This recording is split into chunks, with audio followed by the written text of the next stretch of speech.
It all began on a Tuesday afternoon, hot, dusty, and filled with the kind of tension that clings to your skin like sweat.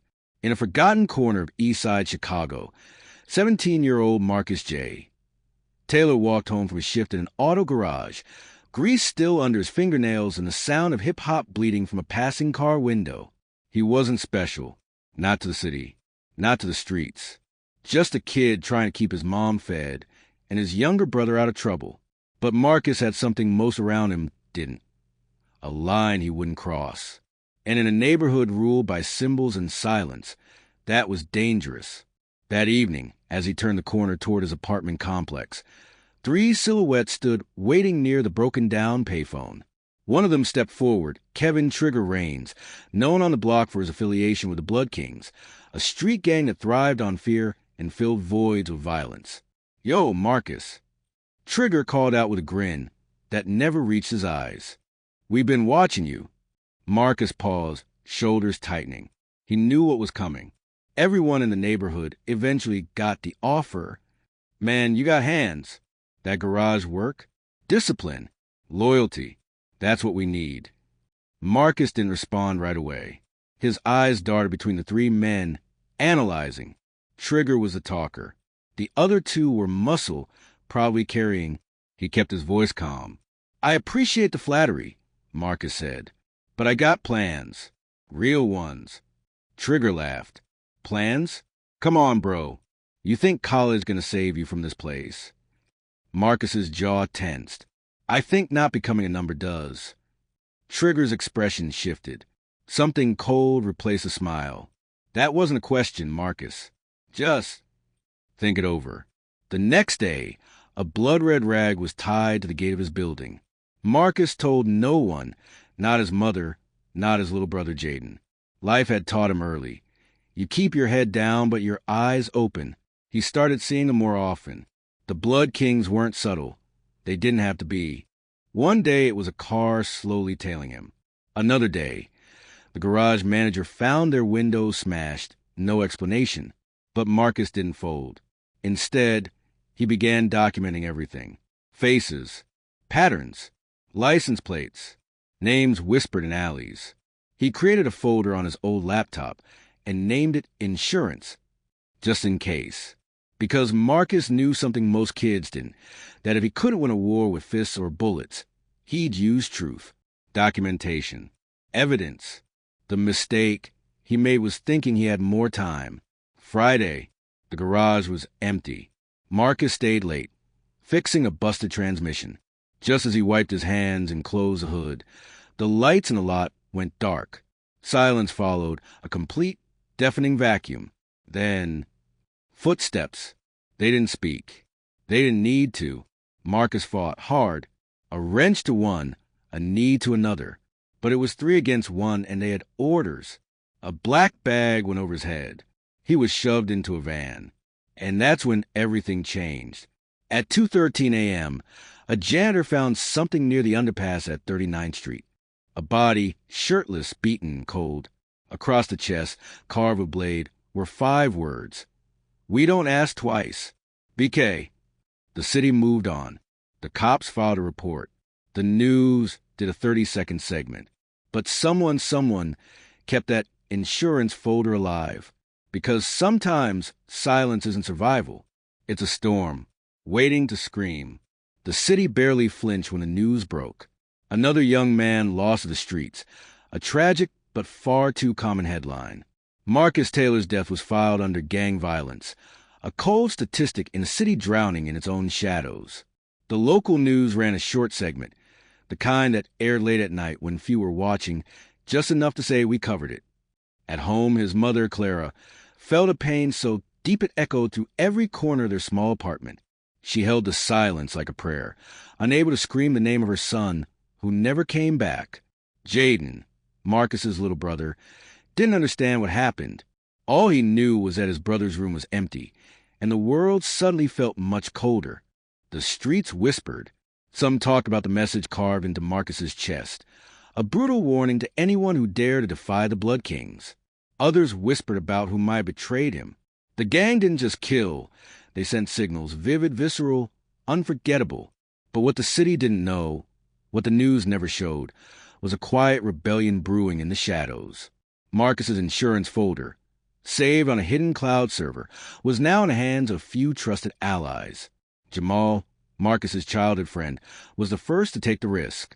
Sitting in the cramped back room of a community center, he stared at the screen of his cracked laptop, scrolling through photos, license plates, faces, and locations. This was the story no one wanted to tell, the truth behind the violence. "People gotta know," Jamal said, voice low but fierce. "We can't let Marcus die in silence." Meanwhile, the police investigation hit a wall. Witnesses were silent, intimidated by the gang's reach. Detectives involved were either out of their depth or too afraid to push further. The blood-red rag tied to Marcus's building was forgotten, just another warning ignored. Yet, in the neighborhood, fear began to shift. The message carved in flesh had a paradoxical effect. It was meant to silence, but it sparked something else: anger, resilience. At Jaden's school, teachers whispered about Marcus's death in hushed tones. Students passed around his photo, some with tears, others with hardened eyes too familiar with loss. The story became a shadow that hovered over every hallway. Jaden, now more alone than ever, found himself at a crossroads. The gang's message was clear: compliance or death. But his brother's defiance was louder than the threat. One afternoon, as Jaden walked home from school, a note was slipped into his backpack. No signature, just these words: "Keep fighting. You're not alone." Back at the community center, Jamal arranged a meeting with a local journalist, Nina Morales, known for her fearless reporting on gang violence and corruption. He handed her a USB drive containing Marcus's folder. "This is bigger than one kid," he said. "It's about exposing the system that lets this happen." Nina studied the files, her eyes sharp and resolute. "If this gets out, it could shake the whole city," she said. Jamal nodded. That's the point. In the days that followed, whispers turned into conversations. Small groups began to form. Families, activists, students, all connected by the need to break the cycle of violence and silence. Clara, Marcus's mother, found solace in these growing movements. She started attending meetings, her grief transforming into purpose. "If Marcus can't speak," she said through tears, "then I will." The story was far from over. The gang had sent a message with Marcus's body, but the real message was rising in response. A voice that refused to be silenced. The city streets never truly slept. But now, beneath the usual hum of traffic and distant sirens, a new current stirred. The Blood Kings ruled the night like shadows, but their grip was beginning to feel fragile. Marcus's death was meant to be a warning, a brutal lesson carved into flesh, yet had ignited something far more dangerous: defiance. Jamal worked tirelessly. Days blurred into nights as he pieced together the mosaic of gang influence and corruption. Every photo, every plate number, every whispered name was a thread in the tangled web. He reached out to community leaders, pastors, and activists, slowly weaving a network determined to reclaim the streets. At the same time, Nina Morales' reports began to appear. She published stories on unexplained violence, on missing teens, on the dark ties between local officials and gangs.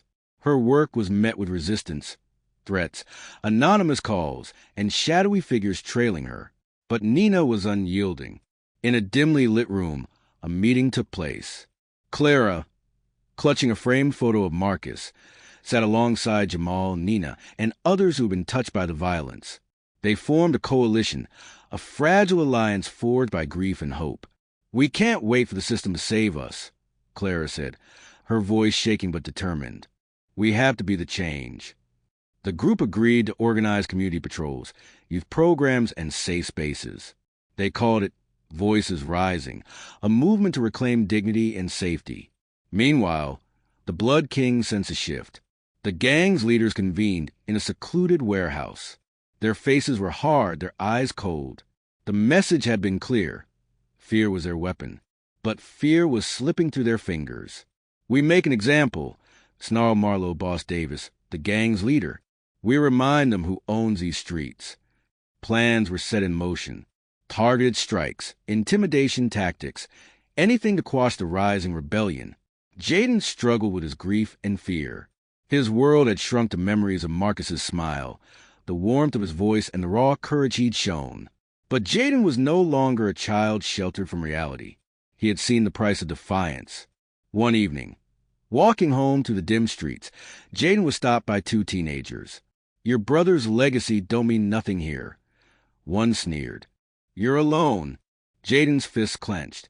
"I'm not." From the shadows, a group of young people emerged, members of Voices Rising, watching over the neighborhood. The bullies backed off, knowing the tide was turning. Back at the community center, the coalition prepared for a public rally. Flyers were printed, social media campaigns launched, and invitations sent to local officials. Nina's latest article had gone viral. When fear falls, how one death sparked a movement. The rally was more than a protest. It was a statement.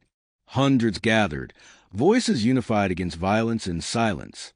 Clara took the stage, tears glistening in her eyes. "For my son, Marcus," she said, "and for every child lost to this violence, we rise." The crowd erupted in applause, the sound echoing through the streets like a promise. But in the shadows, Marlowe and his men watched. Their empire was threatened, and they would fight back with everything they had. The war for the soul of the city had only just begun. The energy of the rally was electrifying, a tangible shift in the city's pulse. For the first time in months, voices drowned out the usual hum of violence and despair. The movement, Voices Rising, had ignited a spark that many thought impossible. But sparks could turn to flames, and flames demanded sacrifices. As the weeks passed, the coalition's efforts multiplied. Community patrols grew in number. Youth workshops filled with eager faces, and safe houses offered refuge. But the Blood Kings weren't idle. Their retaliation was swift and brutal. One night, Jamal received a call. His voice was calm but firm as he listened, then hung up. His hands trembled slightly. "They got Nina," he whispered to Clara during their next meeting. "She's missing." Panic rippled through the group. Nina was their voice, fearless and unwavering. Losing her would be a devastating blow. The streets darkened even more as gang activity increased. Drive-by shooting, vandalism, and threats became more frequent. But the community held strong, refusing to yield. Jaden, now a quiet but determined teenager, found himself drawn deeper into the movement. The grief that once threatened to consume him was transforming into fuel, a fire to honor his brother's memory and fight for a better future. At school, teachers noticed a change. Jaden was volunteering, speaking out and inspiring others. His classmates looked to him as a symbol of resilience. Meanwhile, Marlowe Davis and his lieutenants convened once more. Their empire was slipping. Fear alone wasn't enough. "We need to hit harder," Marlowe growled. "They think they can take our streets? We'll show them who's boss." Plans were laid for a series of coordinated attacks, designed not just to intimidate, but to break the spirit of Voices Rising. One rainy evening, as the coalition gathered at the community center, a sudden explosion shattered the quiet. Flames engulfed a nearby building, a safe house recently established for at-risk youth. The group rushed outside, horror-stricken. The fire spread fast, smoke thick and black. But no lives were lost, thanks to quick evacuation. Still, the message was clear. Her articles exposed corruption and unveiled the gang's stranglehold on the city's institutions. With mounting public pressure, law enforcement was forced to act. A task force was created, focusing on the Blood Kings and their network. Arrests followed, mid-level enforcers and corrupt officials swept up in crackdown. It was a beginning, but the war was far from over. Jaden, now 18, had transformed from a grieving brother into a leader. His voice carried the weight of loss and the power of hope. He spoke at rallies, schools, and city halls, reminding everyone the cost of silence. "I lost my brother because he chose to stand for something greater," Jaden said during a televised speech. His death wasn't just a warning. It was a call to action. The crowd erupted in applause. Marcus's legacy lived on. But the Blood Kings had one last move. Marlowe Davis, cornered and desperate, orchestrated a bold assault on the community center, the heart of Voices Rising. The night was filled with sirens, chaos, and gunfire. The coalition's members scattered, but their spirit did not break. In the chaos, Jaden stood firm, shielding younger activists as they fled. He was hit, a bullet grazing his arm, but his determination was unwavering. The attack galvanized the city. More citizens joined the fight. Neighborhoods banded together, and the pressure on law enforcement intensified. Marlowe's empire crumbled under the weight of resistance. Finally, Marlowe was arrested during a tense raid. His reign of terror was over. Months later, at a memorial park dedicated to victims of gang violence, Clara placed a statue, a bronze figure of Marcus standing tall, a symbol of courage etched into every detail. Jaden stood beside her, looking at the crowd gathered, survivors, fighters, and dreamers. "This statue isn't just for my brother," Jaden said. "It's for everyone who refused to be silent, for every life lost, for every voice raised." The crowd's applause was thunderous. The city would never forget Marcus Taylor, the boy who refused to join the gang and paid the ultimate price. But his story wasn't just one of tragedy. It was a story of defiance, courage, and hope. Because sometimes the loudest message isn't carved in flesh. It's spoken by those who dare to rise.